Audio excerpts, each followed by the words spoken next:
चले आओ बोला ना थोड़ा चून बन दे पोटली 5-4 मोर सर्फी गिर दे उसमें मोर सर्फी दे दी और बांध दी उसमें चून की पोटली बांध दी 5-4 कन्या के लड़ लग रही जब गया रास्ता में बुधा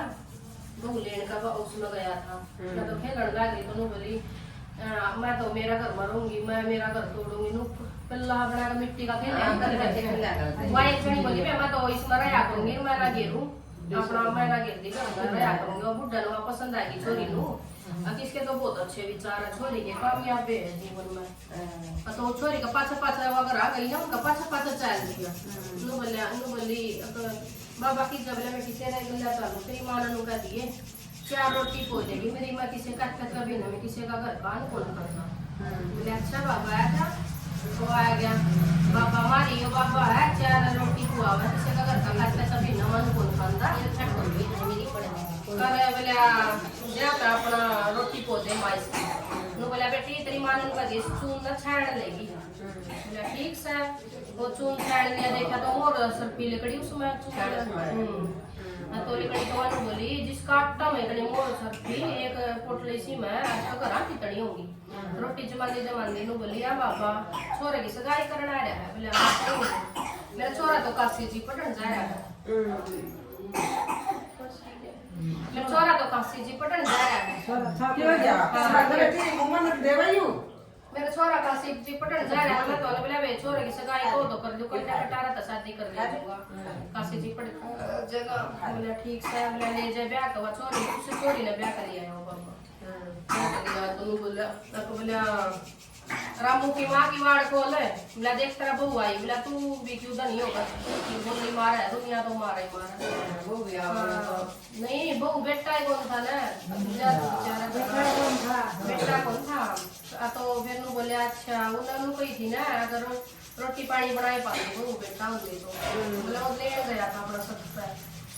तो फिर नु बोले कुआड़ खोल दे बहू सासू को पाई सासू बहू का पाई और अपना फिर नु बोले अच्छा वो ना फिर बहू कुछ का मान सम्मान करके बैठाई सवेरा सारी समझा दी शाम ने बेटी किसी का ना अपना चूल्हे की तो आँच ना बुझन दिए और मटका का पानी मोड़ दिए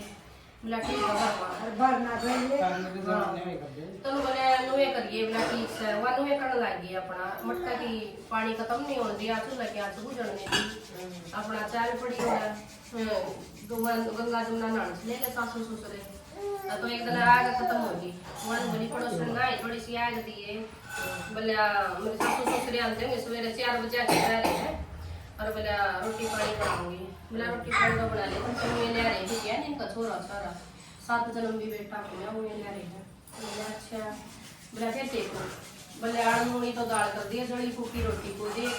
और खीर की कड़छी दाल में कर दिए दाल की कड़छी खीर में कर दिए सारे उल्टे काम बता दिए अपना बहू ने करी सियाणी होंगी तो क्या माननी थी और अपना उसने मैंने ली फिर बोली आई सासू दूसरे ना है और जने तो गिले कपड़े पकड़ लेंदी चाह पानी दे देंदी रोटी पानी दे देंदी स्वादा दे देंदी उधर की मैं भी नहीं करा बाट देखता सासू बोली हाँ बेटी रोटी राटियां हमारे हो रही है ये और भूख लग रही ना तो भूख लग गया कर कई देर टोके नहीं उसने भी अपना बोली हाँ ले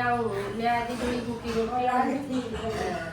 अणनूनी दाल कर दे दी और बड़ी फूकी रोटी दे दी आए बेटी अणनूनी दाल से खाले सासू खाले तना तो एक दिन पानी मन तो बना रहे ना सासू बोली वे बहू तो सीख लगी हाँ बेचारी फिर बोला कोई बात नहीं बेटी नु क्या करेगी कि मैं चारा तो कौन सा के तो फिर वो बोली बोला बाजी फिर पड़ोसन का गई बोला लाई बेटी हम ना जावा बाजी गई बोला ये के पड़ोसन नु बोली सासू को लाइन चाबी मांग ले चाबी मांग ली मैं तो चाबी मांगने लगी बोली तो सासू को लाइन चाबी दे दे बाबू लगा लगाओ बुढ़िया अगर केक बोला दे आज 20 का तड़का 20 का अब तो आज मेरे तड़का दूसरा दिन उसने चाबी दे दी उसने पहला कोठा खोल कर देखा किसे मन किसे मदन किसे में बर्तन किसे में सारे कपड़े नहीं लगते और अपना 7वां कोठा खोल के देखा उसमें लक्ष्मी गणेश पीपल पतवारी कृष्ण भगवान शिव भोलेनाथ गंगा जमुना बेड शादी का बेडला गंगा जमुना को सारा काम सब कुछ उससे चौकी पे राजा का लड़का बैठा और बड़ा चपन लग गया देख क्यों दिली ठाकुर रावी का मुंह तो भेज रहे बेटा उसके अंदर तो बोली तू कौन है? बोले मैं तेरा पति हूँ और टुवाड़ बंद करके मेरे माँ बाप आऊंगे ना तो बोलिए ना। तो बोले अच्छा। उन्होंने बंद कर दिया। खूब 36 प्रकार के भोजन बनाए, अपना राची माची डोला और वो कर रही सारा खाना बना दिया, 16 श्रृंगार कर रही। बहुत खुश हो रही। ससुरा बोला बहुत हो ना धन देख कर राजी होगी, हम दही माँ जी रोटी खा लो, कपड़े लत्ते लिए, चार पानी पैर दबाए हुए काम करने लगी। बोला धन देखा वो न राजी होगी। तो सासू के पैर दबान दी जाओ और नौकन दी जाओ, माँ जी 12 कोस जाओ 12 कोस आओ, थक जाते हो गए हरियाणे ना लिया करो, अपना घर आए बोली बेटी का किसी का गंगा जमुना हुआ है। बोले मैं दिखाऊंगी सातवां कोठा बोल कर दिखाया उसने, मतलब अपना लक्ष्मी गणेश पीपल पत्ती के ठाकुर राय दामोदर अरे तुलसा जी का बेटा माला के प्रकार है मरगा बेटा बेटा बेटा। तो बोले बेटा तू कौन? बोला मैं तेरा बेटा हूँ। बोला तू कितना? बोला कृष्ण भगवान ने भेजा, कार्तिक भगवान ने भेजा है।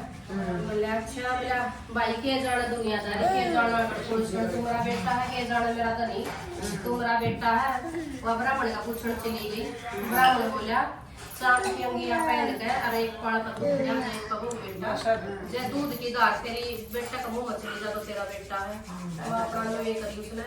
एक पाल कबू बेटा खड़े हो गए, एक पाल पे अपना पति पत्नी में खड़े हो गए। बुढ़ा बुढ़ी दूध की दार चमकी अंगिया पे फटकर उसकी दाढ़ी मुंह से बीजेगी बेटा की और पाड़ी तक जोड़ा बंद गया बेटा का मुंह का बहू बेटा इस तक करते भगवान सब वो सही